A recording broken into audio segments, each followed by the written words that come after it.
अब तक हमने देखा TOI 5205b सिर्फ एक प्लैनेट नहीं है, ये एक पजल है जिसके हर हिस्से में एक नया सवाल छिपा है। पहली थियरी कहती है कि ये प्लैनेट यहाँ नहीं बना, बल्कि बहुत दूर, जहाँ मटेरियल ज्यादा था। और फिर ग्रेविटी की वजह से ये धीरे धीरे अपने स्टार की तरफ खिसकता चला गया। कभी कभी प्लैनेट्स एक दूसरे को पुश भी करते हैं और एक प्लैनेट अंदर की तरफ धकेल दिया जाता है।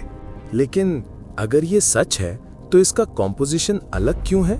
दूसरी थ्योरी कहती है ये प्लैनेट धीरे धीरे नहीं बना, बल्कि एक ही बार में गैस कोलैप्स होकर बन गया।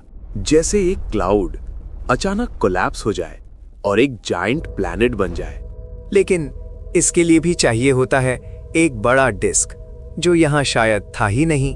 तीसरी पॉसिबिलिटी, ये प्लैनेट ऐसी जगह बना जहाँ केमिकल कॉम्पोजिशन अलग थी, जहाँ कार्बन ज्यादा था और ऑक्सीजन बहुत कम। और यही एक्सप्लेन करता है इसका स्ट्रेंज एटमॉस्फेयर। एक और थियरी कहती है इस प्लैनेट ने मोस्टली गैस ही कलेक्ट की, अंदर छोटा कोर और बाहर एक विशाल गैस लेयर। लेकिन इनमें से कोई भी थियरी परफेक्ट नहीं है। और यही इस कहानी का सबसे बड़ा सच है। हमारे पास आंसर्स हैं, लेकिन सर्टेनिटी नहीं। तो क्या ये प्लैनेट हमारी पूरी साइंस बदल देगा, या फिर ये सिर्फ एक एक्सेप्शन है? इसी सवाल का जवाब ढूंढने के लिए साइंटिस्ट ने शुरू किया एक खास मिशन, जेम्स यानी giant exoplanets around M dwarf stars. इस मिशन का गोल है ऐसे प्लैनेट्स को ढूंढना और स्टडी करना जो छोटे स्टार्स के आसपास एग्जिस्ट करते हैं, और ये समझना कि ये बने कैसे। TOI 5205b इस मिशन का सबसे इम्पॉर्टेंट टारगेट है, क्योंकि इसका ट्रांजिट बहुत डीप है।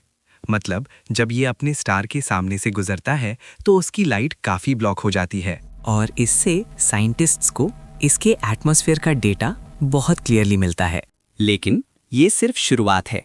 जेम्स मिशन में ऐसे 7 प्लैनेट्स को स्टडी किया जा रहा है। अब इमेजिन करो, अगर इन सभी प्लैनेट्स में सेम पैटर्न मिला, लो मेटालिसिटी, स्ट्रेंज केमिस्ट्री और अनयूजुअल फॉर्मेशन, तो क्या होगा? तब हमें मानना पड़ेगा कि हमारी current planet formation theory incomplete है, और शायद नेबुलर हाइपोथेसिस को अपडेट करना पड़े, या फिर एक पूरी नई थ्योरी बनानी पड़े। लेकिन अगर ये प्लैनेट एक एक्सेप्शन निकला, तो भी ये हमें एक नई पॉसिबिलिटी दिखाता है कि नेचर के पास प्लैनेट्स बनाने के मल्टीपल वेज हैं। और यही सबसे एक्साइटिंग बात है, यूनिवर्स किसी एक रूल को फॉलो नहीं करता, ये हमेशा सरप्राइजेस देता है।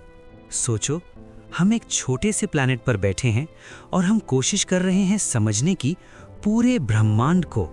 और हर नई डिस्कवरी हमें ये एहसास दिलाती है कि हम अभी बहुत कुछ नहीं जानते।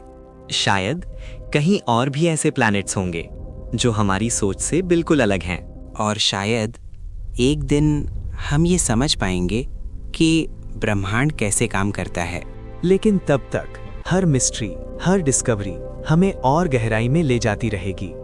अगर आपको ऐसे ही स्पेस के रहस्य जानने हैं तो चैनल को सब्सक्राइब जरूर करें।